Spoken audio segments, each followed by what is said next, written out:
Glorificado seja o nome do Senhor Jesus. Eu cumprimento a igreja com a paz do Senhor, amém? Quantos estão felizes por estar mais uma noite na casa do Senhor? Diga glória a Deus. Que maravilha. Meus amados, que alegria poder estar mais um domingo na presença do Senhor, para agradecer a Ele por uma semana que passou, semana de vitória, semana em que mais uma vez a fidelidade de Deus esteve presente nas nossas vidas. Mas irmão Tiago, a minha semana ela foi de luta, foi de prova, mas você está aí vivo, de pé, então você tem motivo para glorificar a Deus nessa noite, porque somente porque Ele tem cuidado de você, é porque você está aí. Se não fosse a mão do Senhor, se não fosse o cuidado dEle, se não fosse a fidelidade dEle, a misericórdia dEle, nenhum de nós estaríamos aqui nessa noite. Mas porque Ele foi fiel, porque Ele tem nos guardado, é por isso que nós estamos aqui, amém? Quantos vieram escutar algo da parte do Senhor através da sua palavra? Diga glória a Deus. Meus queridos, Deus já tem falado aos nossos corações através dos louvores, e eu tenho também absoluta certeza que Ele continuará falando através da sua palavra. Quantos trouxeram a Bíblia Sagrada? Diga amém. Amém. Quem trouxe, abra junto comigo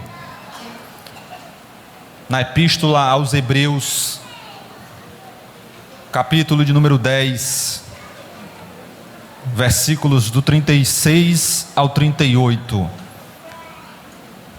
Epístola ou carta escrita aos Hebreus, capítulo de número 10, versos 36, 37 e 38.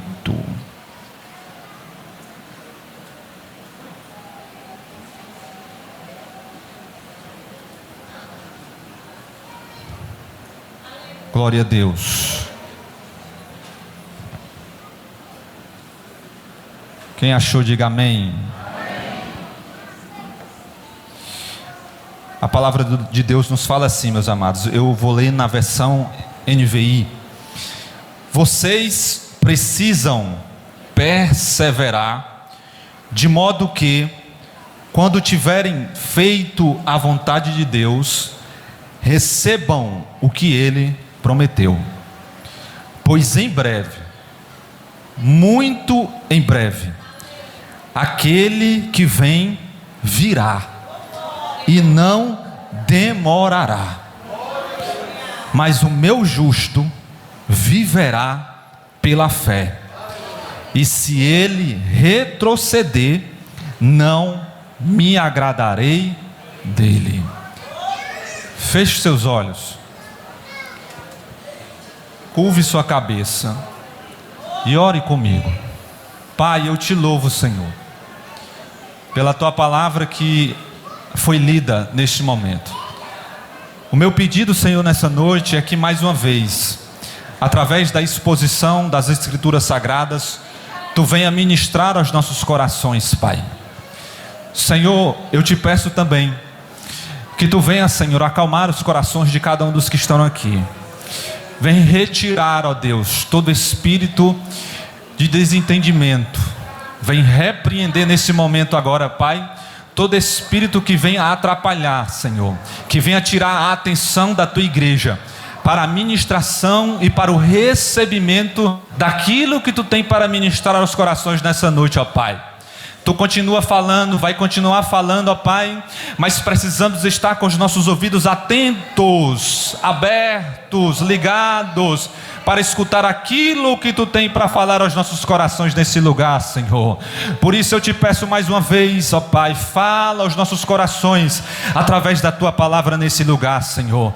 Prepara os corações aqui, Senhor, presente, ó Deus, que possamos sair daqui renovados através da tua palavra. É o que eu te oro nesta noite, em nome de Jesus, amém. Meus amados, sou grato a Deus por mais uma oportunidade que o Senhor tem nos dado de fazer exposição da palavra do Senhor. Nessa oportunidade, o livro que nós acabamos de ler, a Epístola aos Hebreus, foi uma epístola que por muito tempo, na sua origem, ela tem uma autoria desconhecida. Até por volta do ano de 400 não se conhecia, ou ninguém tinha autenticado a autoria da epístola escrita aos Hebreus. Após o ano de 400, os pais da igreja resolveram, juntamente com outros, entrar em um consenso e dar a autoria da epístola aos Hebreus ao apóstolo Paulo. E do ano de 400 até o ano de 1600, cerca de 1200 anos, a igreja ou os grandes biblistas convencionaram que a epístola escrita aos Hebreus era de autoria do apóstolo Paulo. No entanto, a partir do ano de 1600, os biblistas novamente se reuniram, logo após também a reforma protestante, que teve também embasou tudo isso. Eles, a partir de algumas análises da escritura, algumas análises exegéticas do livro da epístola aos Hebreus, resolveram então deixar como autoria desconhecida.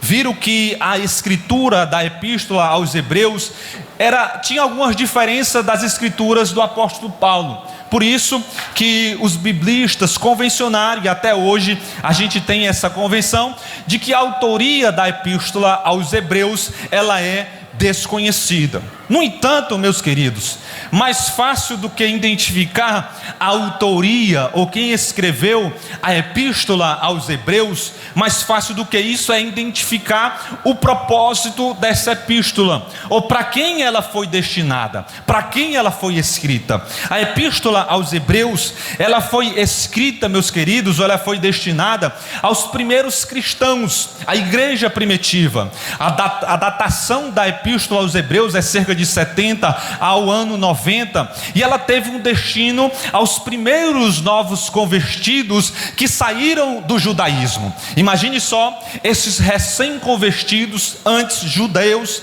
de nascença, acostumados com todas aquelas práticas, com todos aqueles rituais, recebem esta epístola escrita a eles, por isso que o nome é Epístola aos Hebreus, trazendo novas informações, trazendo algumas confirmações desta nova fé que esses judeus novos convertidos acabaram de receber. E por que, irmão Tiago, que o escritor ou o autor da epístola aos Hebreus sentiu esta necessidade e foi inspirado pelo próprio Espírito Santo para escrever esta epístola aos Hebreus? Um motivo só, meus queridos, era porque esses novos convertidos estavam sendo tentados na sua época por alguns mestres que tinham se levantado para não atacar aquele novo evangelho. A intenção desses falsos mestres, ou desses mestres que se levantaram ali naquela época, não era atacar esse novo evangelho, esta nova fé, que estes judeus tinham saído e tinham aceitado essa nova fé. Não era, a intenção não era essa. A intenção era simplesmente tentar maquiar, tentar judaizar este novo evangelho. Perceba que esta epístola, por mais antiga que ela tenha sido escrita, por volta do ano 90, ela é muito atual, porque a realidade que nós vivemos, meus amados, é muito parecida. Dentro da nossa igreja, o que tem acontecido não é uma tentativa, muitas das vezes, de tirar os membros de dentro da casa do Senhor, não é de te desviar de dentro da casa de Deus, não é te arrancar dos bancos da igreja do Senhor, muito pelo contrário, é te deixar sentado nos bancos da igreja, é te deixar sentado, vindo ao culto, frequentando ao culto, porém vivenciando ou vivendo uma fé de qualquer jeito, uma fé maquiada, uma fé sem propósito, uma fé que não é completa, não é inteira. E a epístola escrita aos Hebreus é exatamente para desmistificar isso diante daqueles recém-convertidos. O que o escritor aos Hebreus estava querendo dizer para eles era o seguinte: ora, vocês não precisam voltar às velhas práticas que vocês tinham antes, não é preciso, não é necessário judaizar enraizar este novo evangelho. Por quê? Porque isto que vocês estão vivendo agora é muito maior do que aquilo que vocês viviam antes. O que é que essa palavra nos diz hoje? Aquilo que vocês estão vivenciando dentro da casa de Deus, na presença de Deus, vindo ao culto, é muito maior do que qualquer coisa que pode ser oferecido lá fora. Por isso que se você está aqui hoje, mas está vacilante, está cambaleante, está com a fé mais ou menos, Deus te trouxe aqui para ministrar o teu coração. O que Deus tem reservado para você é muito maior, muito mais extraordinário do que qualquer coisa que pode ser oferecida por você, para você lá fora, por falsos mestres ou por Satanás. O que Deus tem para você no evangelho, na presença de Deus, através de Cristo, é muito maior, é muito mais sobrenatural do que aquilo que muitas das vezes é oferecido lá fora. A intenção ou o propósito do escritor aos Hebreus para aqueles novos convertidos era exatamente desmistificar isso, porque estes recém-convertidos ao evangelho, outrora judeus, eles estavam sendo tão atacados, porque eles estavam sendo tão perseguidos, e é exatamente nesses momentos que a gente está passando por prova, por tribulação, por luta, por perseguição, que surgem palavras que muitas das vezes vêm contra a nossa fé, para querer nos desanimar, para querer nos enfraquecer. E talvez você esteja na presença do Senhor, orando, fiel, buscando a presença de Deus, e talvez não tenha obtido resposta de algo que você tem colocado diante do Senhor, e aí vem Satanás, usando pessoas que não têm compromisso com a palavra, para querer te desvirtuar da palavra do Senhor e do evangelho. Talvez te dizer: para que tu vai para a igreja? Para que tu continua orando? Para que tu continua indo para o círculo de oração? Sai disso, para com isso. Está vendo que não tem resultado? Está vendo que isso não dá certo? Mas Deus te trouxe aqui para te dizer: continua firme na presença do Senhor, porque lá fora não tem nada melhor do que aquilo que Deus tem para você aqui dentro. Esses judeus estavam sendo perseguidos, e aí esses falsos mestres estavam tentando judaizar esta nova fé, tentando fazer com que esses judeus recém-convertidos trouxessem novamente aqueles velhos rituais que eles praticavam, de oferecer sacrifício, aquelas festas anuais. E por isso que o escritor aos Hebreus, durante toda a sua carta, ele vai dar ênfase em algumas coisas que nós vamos adentrar aqui esta noite. A epístola escrita aos Hebreus tem basicamente, meus queridos, como objetivo enfatizar 3 ensinamentos. O primeiro deles era falar sobre a supremacia de Cristo. Irmão Tiago, o que é isso? O que é a supremacia de Cristo que o escritor aos Hebreus enfatizou nos seus ensinamentos? Meus amados, o que o escritor aos Hebreus estava querendo dizer para aqueles novos convertidos era nada mais, nada menos que Cristo era superior a tudo aquilo que ele já conhecia. Era superior aos anjos, era superior à lei, à antiga lei, era superior a Moisés, era superior àqueles antigos rituais que eles praticavam. E Deus te trouxe aqui para te dizer que a luta talvez que você esteja enfrentando, a voz do inimigo que talvez esteja sendo bradado no teu coração, no teu ouvido, é muito inferior do que aquilo que Cristo tem reservado para a tua vida. Cristo na tua vida, Ele é infinitamente superior na tua vida, na tua história, na tua casa, dentro da tua família. É muito maior. A supremacia de Cristo exaltada e enfatizada pelo escritor aos Hebreus quer dizer respeito a isso. Outro ponto que diz respeito à supremacia de Cristo é que Cristo, Ele é o perfeito sumo sacerdote. O que significa isso? Esses antigos judeus, meus queridos, e aqueles que são mais conhecedores das escrituras sagradas, entendem que naquela época, para que o judeu pudesse ter o perdão dos seus pecados, ele necessitava que um sumo sacerdote apresentasse a sua oferta uma vez ao ano no templo. Então, uma vez ao ano, de maneira anual, as famílias traziam as suas ofertas, traziam os seus sacrifícios para apresentar no templo e depois dependia desse sumo sacerdote a apresentação dessa oferta. E quando o escritor aos Hebreus escreve para aqueles novos convertidos, o que ele estava querendo dizer era o seguinte: agora você não precisa mais de um sumo sacerdote imperfeito, humano. Por quê? Porque vocês já têm o perfeito sumo sacerdote, que é Jesus Cristo de Nazaré. Vocês não precisam mais se apresentar para homem nenhum. Vocês não precisam mais pedir perdão aos seus pecados, dependendo que alguém eleve a sua oração a alguém. Não, a Deus. Vocês têm livre acesso ao Pai, através de Jesus Cristo de Nazaré. Por quê? Porque Ele é o sumo sacerdote perfeito. Não tem mais necessidade. Por mais que você se sinta indigno, por mais que você se sinta imperfeito, por mais que você se sinta pequeno, Tiago, mas eu me sinto tão insignificante, sou tão pecador. Deixa eu te dizer a notícia que talvez você não saiba: todos nós somos pecadores diante do Senhor. Mas sabe o que é que nos faz diferente daqueles que vivem na prática do pecado? É porque nós fomos lavados pelo sangue de Cristo, vestido na cruz do Calvário. É isso que nos diferencia daqueles que vivem na prática do pecado. A supremacia de Cristo, meus queridos, significa também dizer que o sacrifício realizado por Jesus na cruz do Calvário foi suficiente. Ou seja, não precisa de outro sacrifício. Não precisa mais estar apresentando sacrifício de maneira anual. Não precisa mais estar sacrificando bode, cordeiro, ovelha, vaca, boi. Isso não é mais necessário. Por quê? Porque o sangue que Cristo verteu na cruz do Calvário uma única vez foi suficiente para perdoar os pecados que nós cometemos, os pecados que nós cometemos agora, que já cometemos, e aqueles que ainda iremos cometer. Por quê? Porque o sacrifício de Jesus Cristo na cruz do Calvário foi perfeito e suficiente. Este é só o primeiro objetivo da carta aos Hebreus. A gente tem um segundo. Estou só na introdução da mensagem. O segundo objetivo da carta escrita aos Hebreus é enfatizar que a nova aliança apresentada e inaugurada por Cristo nos garante o acesso direto a Deus.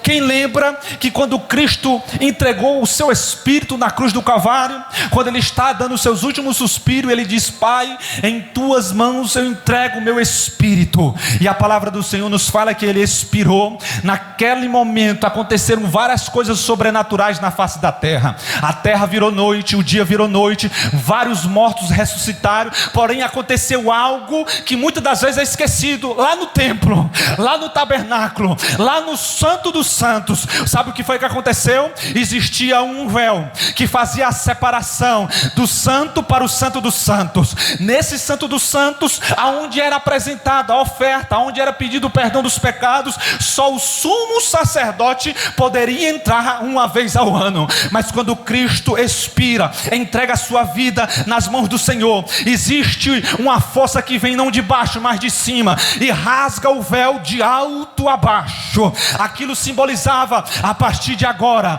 o acesso que foi quebrado no jardim retorna novamente através de Jesus Cristo de Nazaré.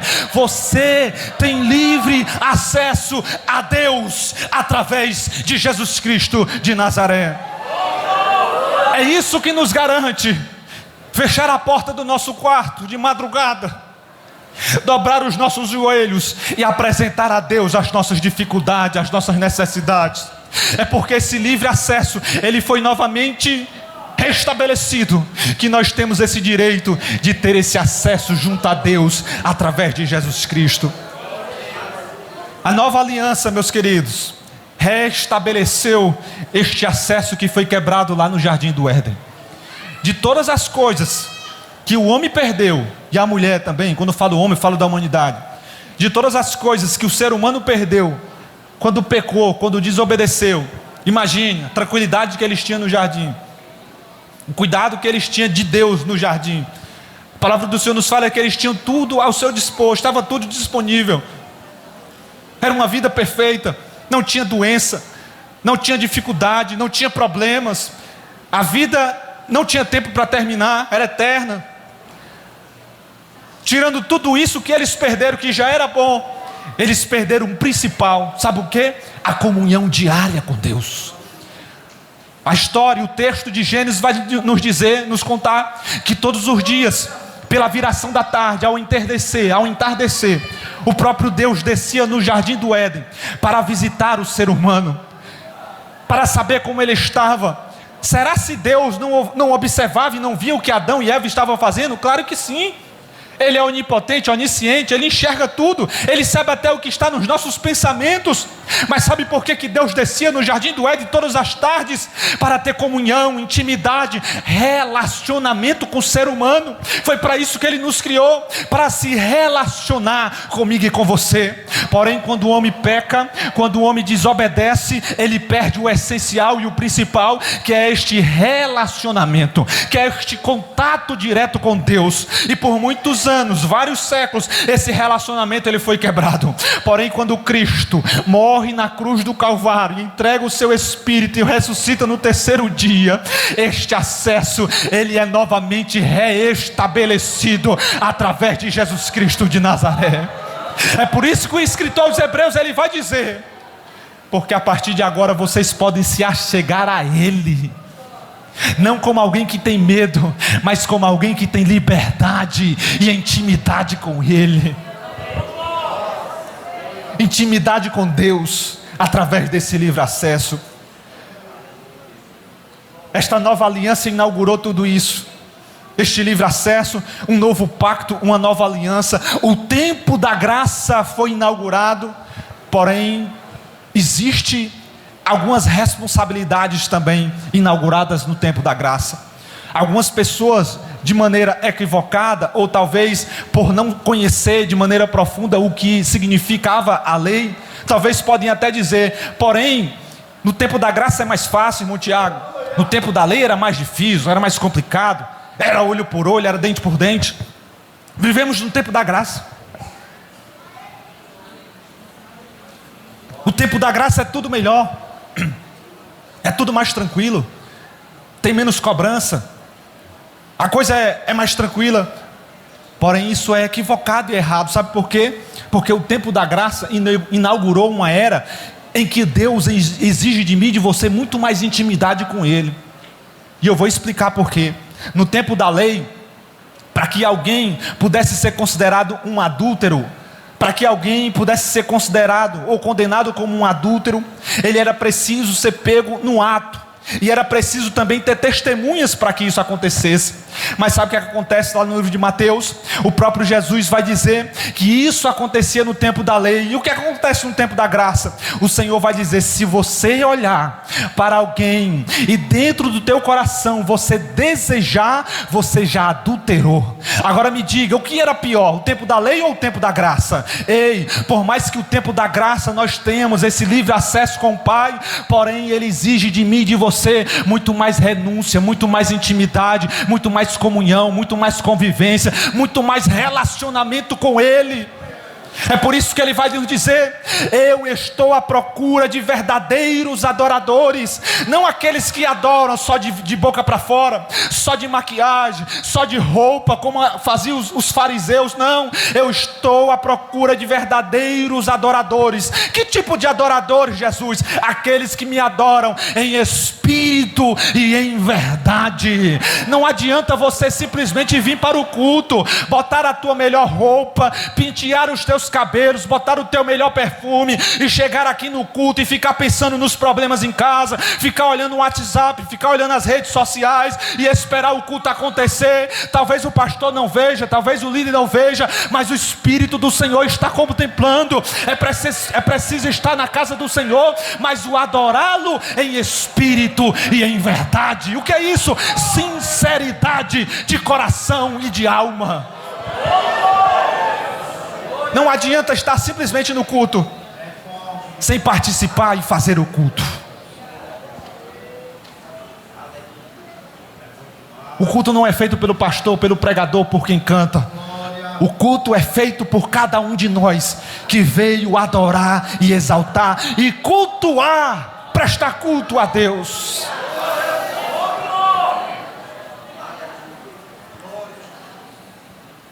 Porém, a terceira coisa que a epístola aos Hebreus, escrita aos Hebreus, o terceiro princípio, a terceira característica, o terceiro ponto que o escritor aos Hebreus gostaria de enfatizar quando escreveu a sua carta, e é aqui que eu quero começar a pregar, é que fomos chamados, meus queridos, para desenvolver uma fé perseverante. Isso aqui, meus queridos, é onde Deus quer ministrar nos nossos corações nesta noite.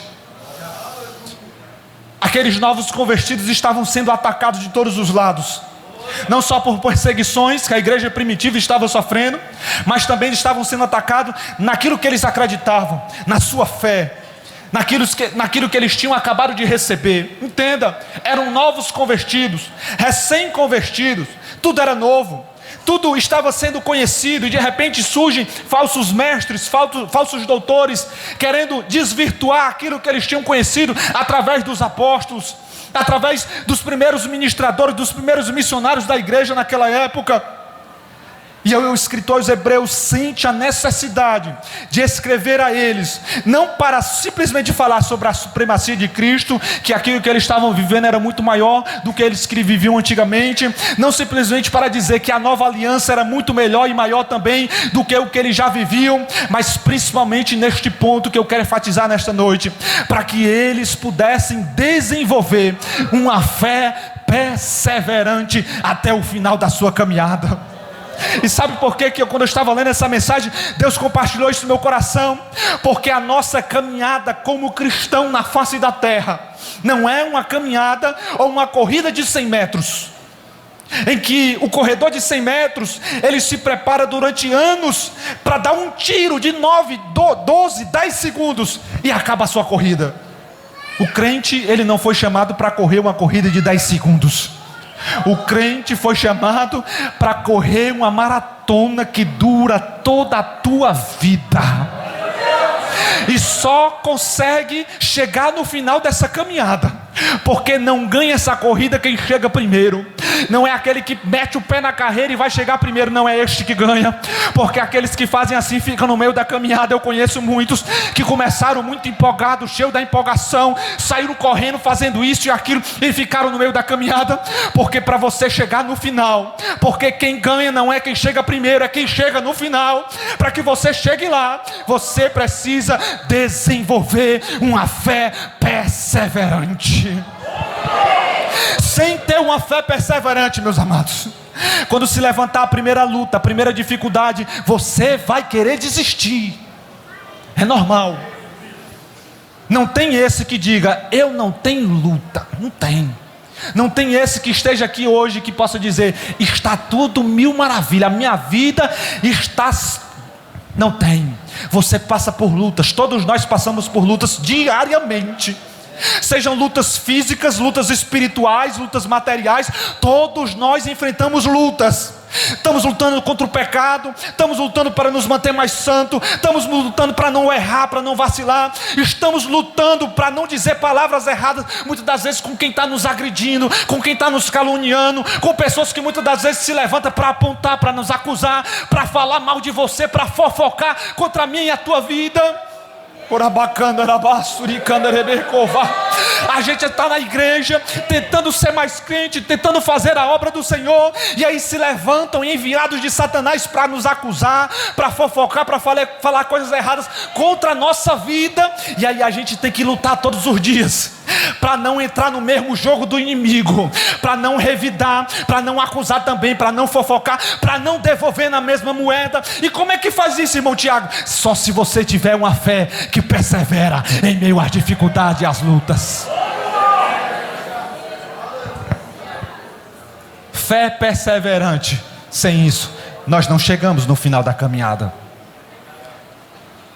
E a pergunta que eu trago aqui esta noite para iniciar essa ministração é a seguinte: quem daqui que está escutando essa mensagem já não teve vontade de querer parar, de querer desistir?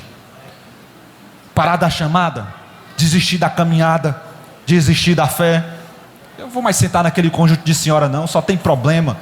Só tem fofoca, é uma falando da outra. Eu não vou mais fazer parte daquele conjunto de obreiro, não. É um querendo ser maior do que o outro. Eu não vou mais fazer parte do conjunto de mocidade. Ninguém me olha, ninguém me olha. Quantas vezes você já não quis parar? Eu não vou mais cantar porque o pastor não me dá oportunidade, porque o pastor não me olha, porque o pastor não me vê, porque isso, porque aquilo. Quem daqui já não teve vontade de parar por isso ou por aquilo? Mas deixa eu te dizer uma coisa: se você tiver uma fé perseverante, você vai se manter de pé, porque quem te chamou não foi o pastor, não foi o homem, foi Jesus Cristo de Nazaré.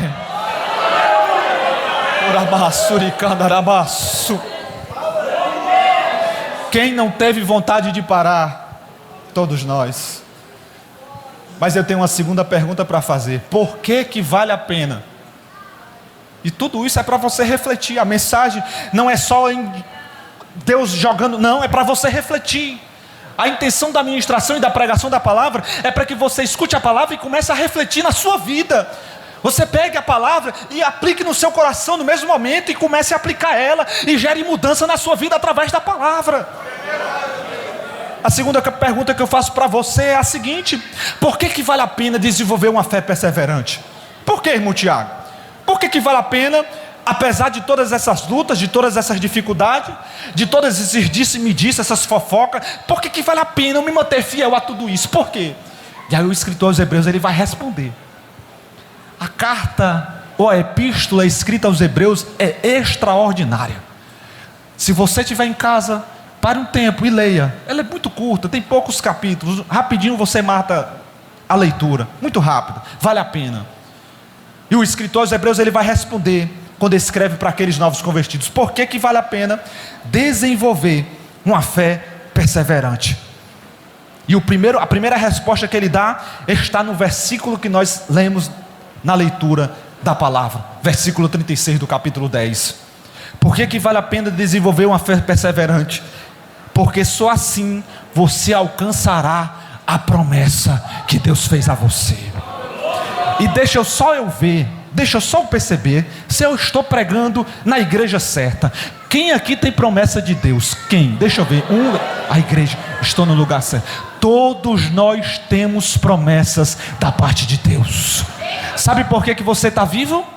Porque Deus ainda tem promessa na tua vida. Quando se acabar, ou quando Deus concretizar todas as promessas, nem se preocupe. Tem pessoas aqui que já pediram para Deus levar, porque eu sei que tem. Tem pessoas aqui que passaram por tantas lutas, ou estão passando por tantas lutas, que todos os dias ora a Deus: Senhor, me leva, porque eu não aguento mais. Mas deixa eu te dizer uma notícia: talvez você não goste, talvez você até goste. Enquanto você estiver vivo, é porque Deus ainda não cumpriu e não realizou todas as promessas que tem para fazer através da tua vida.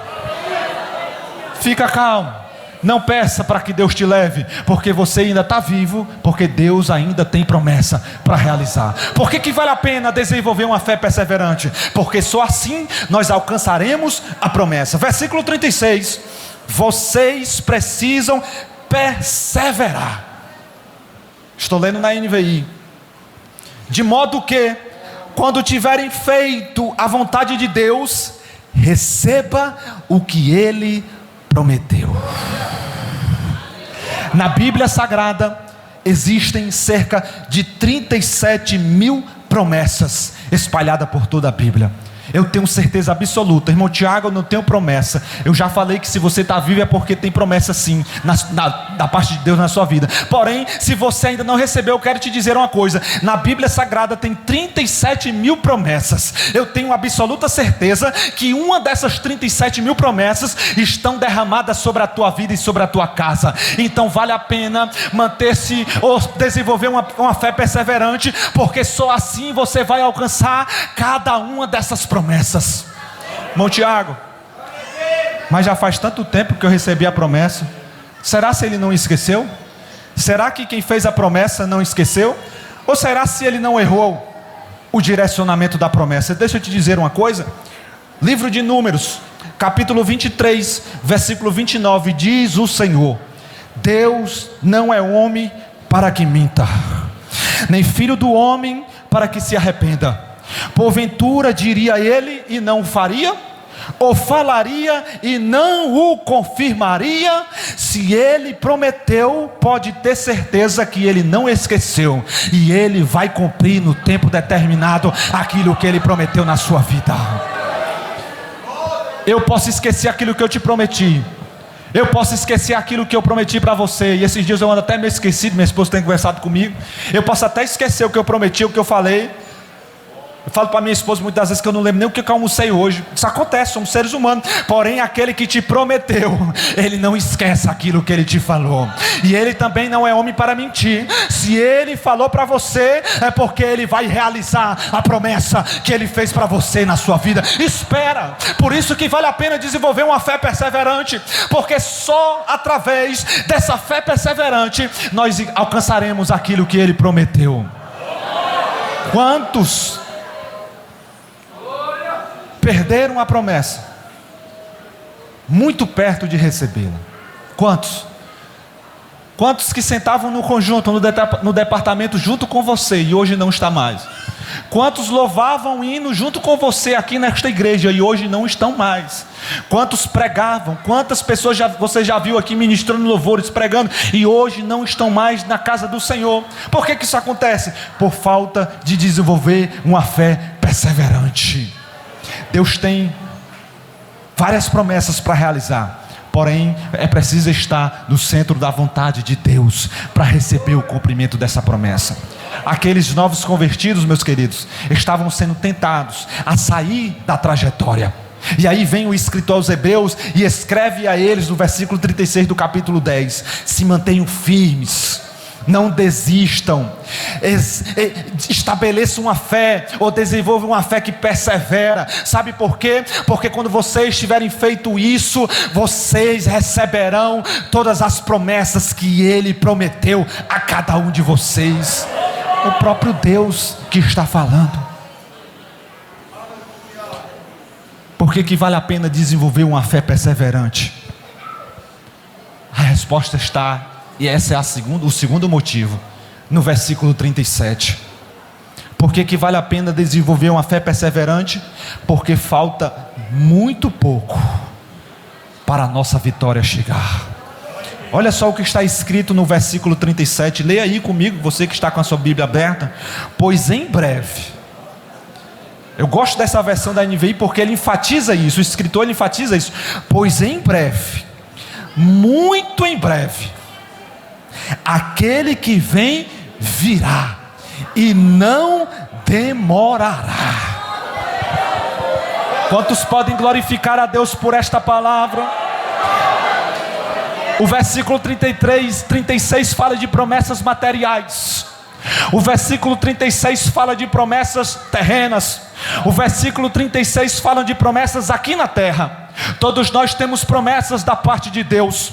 Se nós ainda estamos vivos, é porque estas promessas ainda não se concluíram de maneira 100% na nossa vida e na nossa história. Porém, no versículo 37, o escritor aos Hebreus vai falar de uma outra promessa, muito maior do que as promessas materiais, muito maior do que as promessas terrenas. Ele vai falar de uma promessa sobrenatural, que transcende a este mundo físico. E ele vai escrever no versículo 37, pois muito em breve,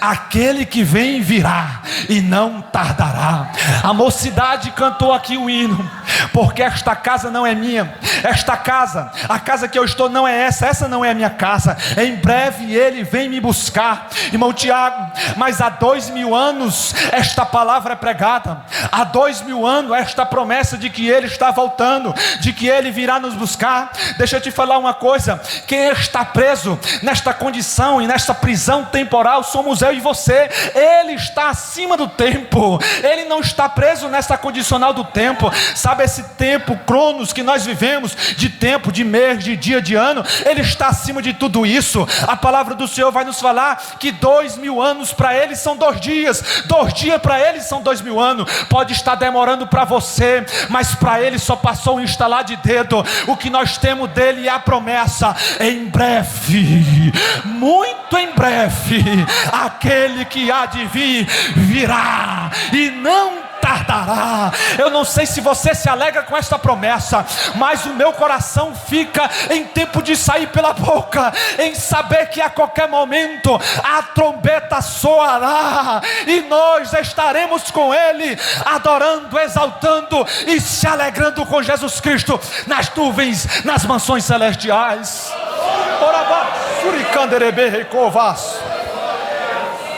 Não tem promessa maior que essa, igreja. Não tem promessa maior que essa. É por isso que nós estamos aqui. É por isso que nós se mantemos de pé. É por isso que nós não revidamos as fofocas. É por isso que nós não damos ouvidos às fofocas, disse-me-disse, às calúnias. É por isso que nós não damos ouvidos e nem revidamos as agressões que nós recebemos. Por quê? Porque nós sabemos que a nossa moradia não é aqui.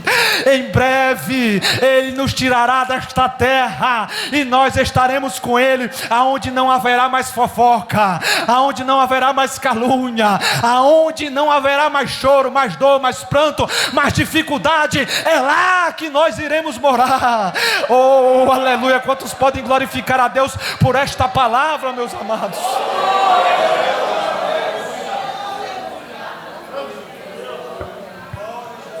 Sempre existirá um tempo entre a promessa feita e o cumprimento dessa promessa. Sempre existe um intervalo de tempo. Quanto tempo é esse? Quanto tempo demora esse tempo, irmão Tiago? Eu não sei, mas eu tenho a garantia de tudo que já foi pregado. Ele não é homem para mentir. Se ele prometeu, ele vai cumprir. Eu tenho o versículo 37, ele diz: porque muito em breve. A versão Almeida Corrigida vai dizer: mas só um pouquinho de tempo. O que é isso? Um tempo muito pequeno. E aquele que há de vir virá. Existe sempre um tempo entre a promessa e o cumprimento da promessa. Quando eu leio o livro de Lucas, capítulo 24, versículos 48 e 49, eu vejo Jesus Cristo se reunindo pela última vez com seus discípulos e os seus seguidores. E sabe o que é que ele vai fazer naquele momento? Uma promessa. Ele vai olhar para os seus seguidores, e a palavra vai nos falar que estão ali reunidos cerca de 500 pessoas.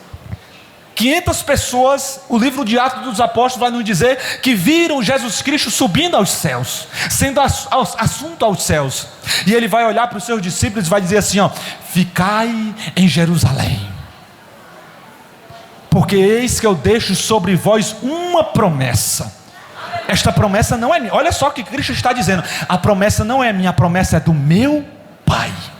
Que promessa é essa? Ficai, pois, em Jerusalém, até que do alto sejais revestidos de poder. Meus queridos, segura o glória.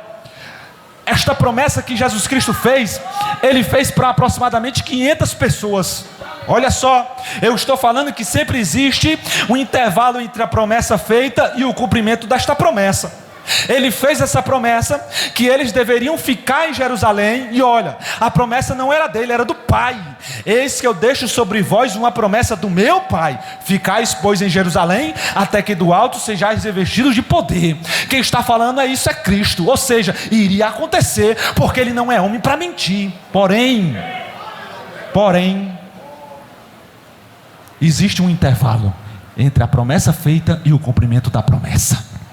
Sabe quanto tempo durou entre a promessa que Jesus fez até ela se realizar lá no Pentecoste, no capítulo 1, versículo 8, no capítulo 2 do livro de Atos dos Apóstolos? Sabe quanto tempo demorou para que essa promessa se concretizasse? Cerca de 10 dias. Olha só, não foram 10 anos, não foram 10 meses, 10 semanas, 10 dias. Porém, cerca de 500 pessoas receberam essa promessa. Mas sabe quantas pessoas foram revestidas do poder lá no Atos dos Apóstolos? Apenas 120 pessoas. Sabe por quê? Cadê os 380 que escutaram a promessa sendo feita? Ficaram no meio da caminhada. Não persistiram, não se mantiveram de pé, não mantiveram uma fé perseverante. Sabe o que é que Deus está querendo nos falar aqui nesta noite? Existe um intervalo entre a promessa que Deus te fez até o cumprimento desta promessa. Mas sabe o que é que Ele está querendo dizer para você? Espera, porque se Ele prometeu, vai acontecer e vai se concretizar. Não desista, não retroceda, não volte, não desanime. Desenvolvam uma fé que persevera, não na palavra do pregador, não na palavra do pastor, mas na palavra daquele que te fez a promessa. Ele é fiel para cumprir.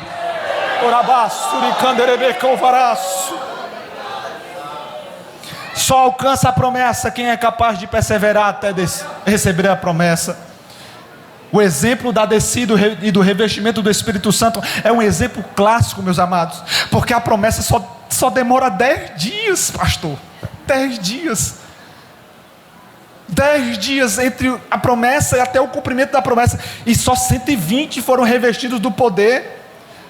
Por isso que Deus nos chama para uma caminhada de vitória, uma maratona. Eu falei no início da mensagem que a nossa caminhada de fé não é um tiro de 100 metros, que dura 10 segundos, 8, é uma maratona, onde não ganha quem chega primeiro, mas aquele que chega. E para chegar no final dessa caminhada, é preciso desenvolver uma fé que persevera. Só vai escutar o toque da trombeta a igreja que está perseverante. Talvez você tenha chegado aqui nesta noite fraco, desanimado, querendo desistir. Talvez a tua fé esteja bem pequenininha, pouquinha, mas Deus te trouxe aqui para renovar a tua estrutura, para renovar a tua fé, para te dizer: ei, levanta, recebe renovo, recebe estrutura de Deus nessa noite. Deus nessa noite está renovando a tua fé, restabelecendo a tua estrutura, porque a caminhada ainda tem um pedaço para ser percorrida, ainda não chegou no final, só chegará no final quando a trombeta soar, e quando a trombeta soar nós nos encontraremos com Ele e seremos recompensados por tudo aquilo que fizemos aqui na terra. Fé perseverante. Estou caminhando para encerrar, meus amados. Por que vale a pena desenvolver uma fé perseverante? A primeira coisa está no versículo 36. Por que vale a pena desenvolver uma fé perseverante? Porque só assim você alcançará a promessa. A segunda, porque falta muito pouco para a nossa vitória chegar, a volta de Cristo. Mas tem uma terceira coisa que o escritor aos Hebreus estava ou quis enfatizar quando escreveu a sua carta para aqueles novos convertidos, para aqueles recém-saídos do judaísmo. Por que vale a pena manter uma fé perseverante? Porque Deus não tem compromisso com quem olha para trás. Meus amados, isso aqui é tão forte. Deus não tem compromisso com quem olha para trás. Olha o versículo de número 38.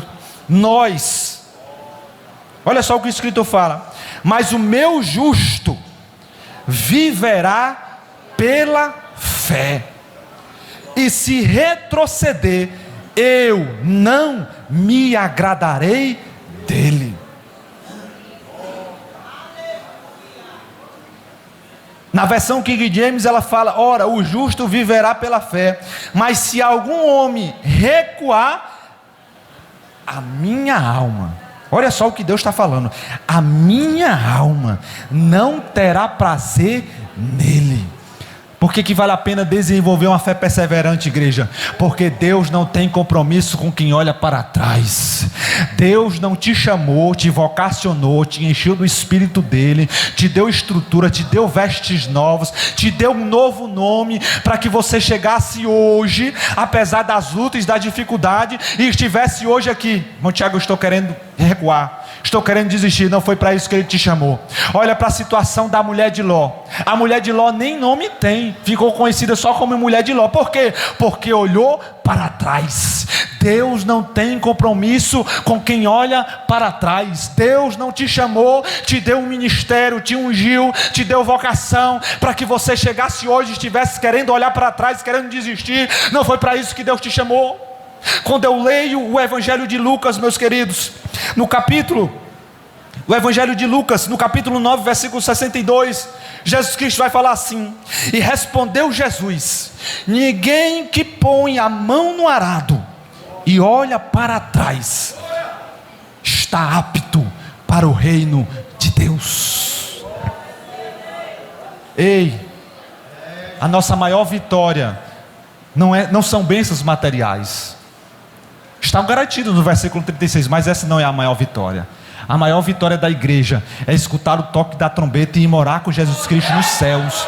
E sabe o que é que Jesus Cristo está querendo dizer? No capítulo 6, no capítulo 9, versículo 62 de Lucas: aquele que põe a mão no arado. O que é isso? Começou a obra e quer olhar para trás, não é apto para o reino de Deus.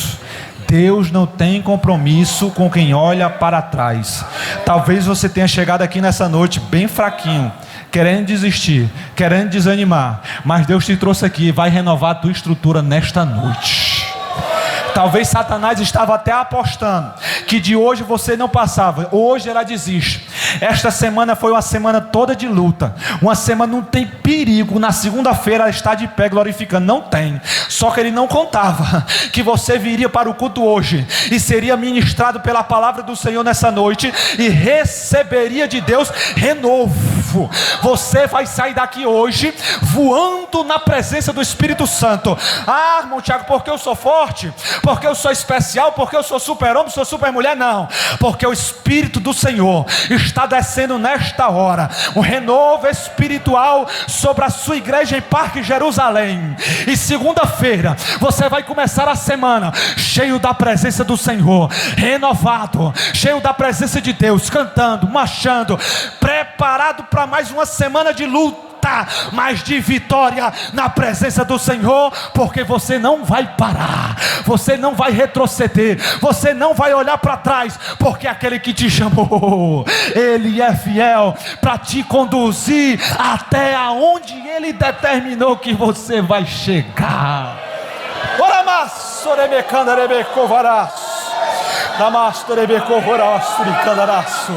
Eu vou encerrar agora, meus queridos, no capítulo 2 de 2 Coríntios capítulo 4, versículo 8.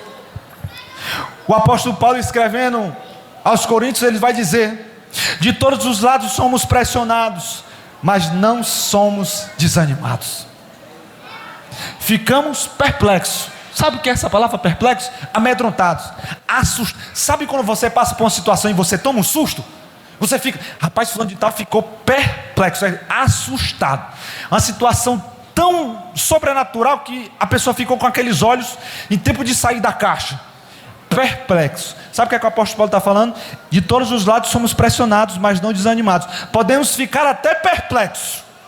Podemos até nos assustar com a luta, com o temor, com o tamanho do demônio que vem contra nós, com o tamanho dos adversários, das adversidades. Isso pode até nos assustar. Mas ele não termina o versículo, ele vai dizer: mas não ficamos desesperados. É aqui que nós confundimos Satanás, meus queridos, porque ele levanta toda a horte satânica, todo o inferno contra a tua casa, contra a tua família. Ele levanta tudo e parece que quando vem as lutas é tudo de uma vez. Igual no caso de Jó, você já sentiu isso? Quando começa a luta, não vem só uma não, vem de uma vez, descarrilhando é tudo sobre a tua casa, e você está, meu Deus da glória, e você fica, não consegue nem se levantar, abismado. Meu pai, é luta de um lado, é luta do outro, é o filho, é problema no emprego, é luta na saúde, é tanta coisa, eu não vou dar conta. Aí você se assusta, você fica abismado, porém você não se desespera. O crente que tem uma fé perseverante não entra em desespero. É aqui que nós confundimos o inferno, porque o inferno se levanta com todas as suas forças e ele vai dizer, agora ele vai murmurar, não tem nem perigo, não tem nem perigo ela ir para o circo de oração amanhã, não tem nem perigo ela ir para a igreja amanhã. Aí ele levanta todo o inferno contra você, você se assusta, mas você não entra em desespero. Quando é no outro dia, você está na casa do Senhor, adorando, marchando, glorificando, exaltando, louvando ao Senhor. Sabe por quê? Porque você sabe que tem um Deus que cuida, que já te deu vitória, que pode se levantar o inferno, Satanás, todos os capetas juntos, mas Deus está com você, e as portas do inferno não irão prevalecer contra a sua igreja. De todos os lados somos pressionados, mas nós não ficamos desesperados.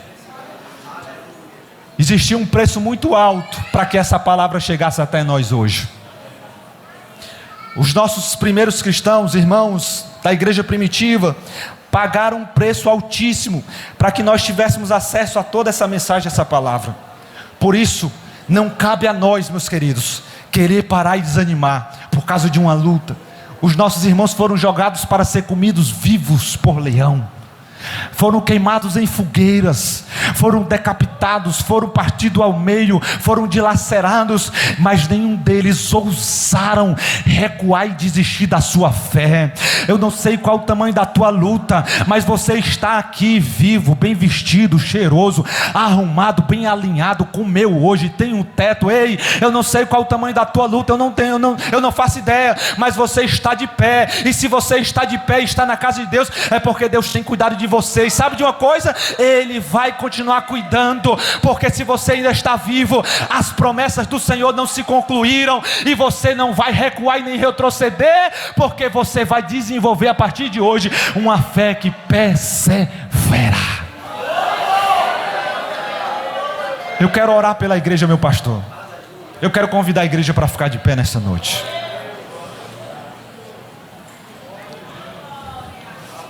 Eu quero orar pela sua vida nessa noite.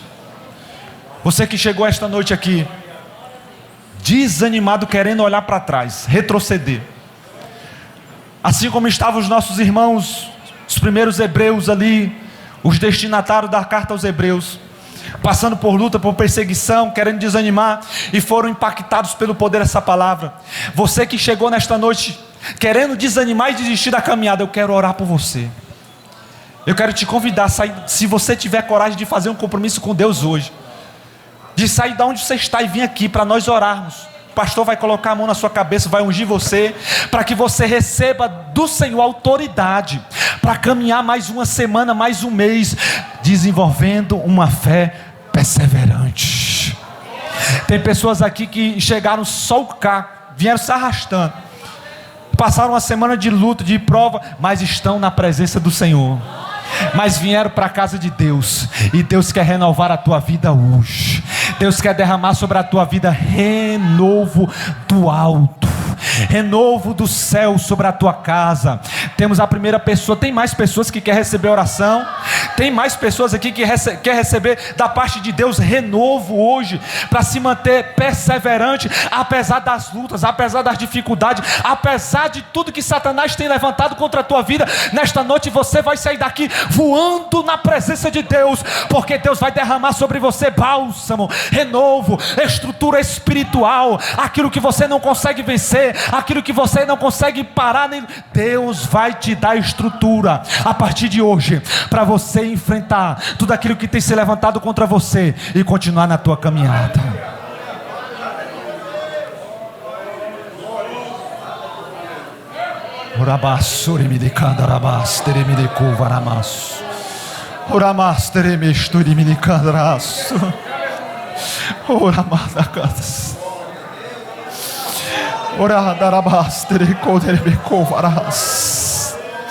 Tem alguém nesta noite que não aceitou a Cristo ainda como o Salvador da sua vida e quer fazer essa decisão hoje? Sai do teu lugar e vem para cá também, que eu quero orar pela sua vida. Tem alguém que quer se reconciliar com Deus, que está fraco, que se afastou por algum motivo e esta noite quer se reconciliar? Sai do teu lugar também, que hoje é noite de reconciliação.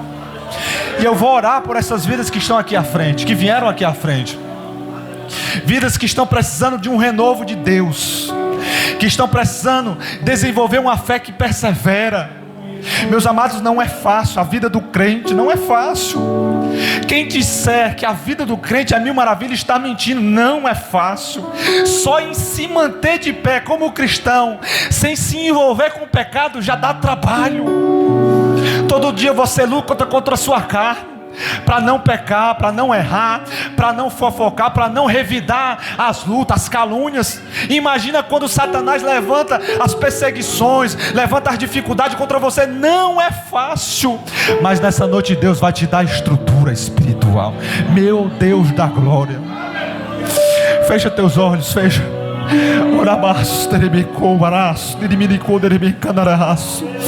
Pai, eu quero orar, Senhor, pela tua igreja aqui, Senhor, reunida.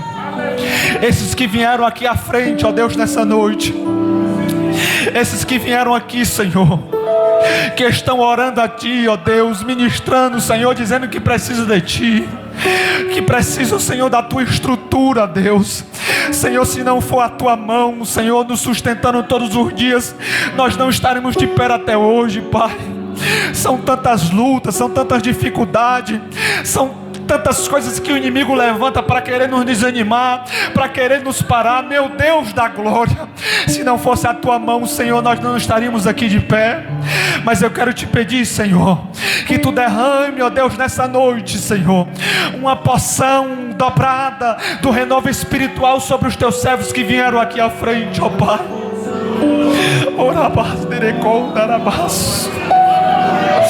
O profeta Elias, ó Deus, quando estava desanimado, Senhor, lá, Senhor, do lado daquele lago, ó Deus, a tua palavra nos fala que ele estava querendo parar, ó Deus. A tua palavra nos fala que ele pediu até a morte, ele desejou morrer, porque a luta era tão grande, Senhor, a perseguição era tão grande, ele estava se sentindo tão insignificante, ó Pai, tão fraco, que ele pediu: Pai, eu não quero mais continuar, eu quero parar. Mas a tua palavra nos fala que tu desceu sobre o profeta que estava ali, Senhor, renovo. Tua palavra nos fala que tu alimentou o teu profeta.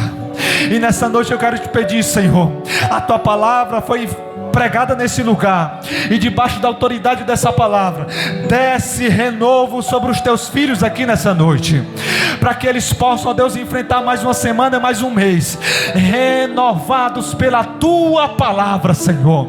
Que em nome de Jesus Cristo, todo mal, toda dificuldade, toda luta, seja, Senhor, no corpo, na mente, toda batalha espiritual, toda doença, tudo aquilo que esteja precisando ser resolvido, Pai, destrava no mundo espiritual, no mundo físico. Traz renovo, Senhor, traz, Senhor Deus, resultado para o teu povo nesta noite. Eu quero profetizar sobre a tua igreja aqui, Senhor, renovo espiritual sobre o teu povo aqui presente. Deus, em nome de Jesus Cristo, aquele que chegou fraco, querendo desanimar, querendo retroceder, faz sair daqui nessa noite, ó Deus, renovado pelo poder da tua palavra, Senhor. Em nome de Jesus eu te oro, e aquele que crê diga amém. Amém. Glória a Deus. Retorne para os seus lugares, meus amados. Eu quero louvar a Deus por esta oportunidade, e que o Espírito do Senhor continue falando ao coração da sua igreja, através da sua palavra e através do seu Espírito Santo. Aqui eu agradeço a oportunidade em nome de Jesus.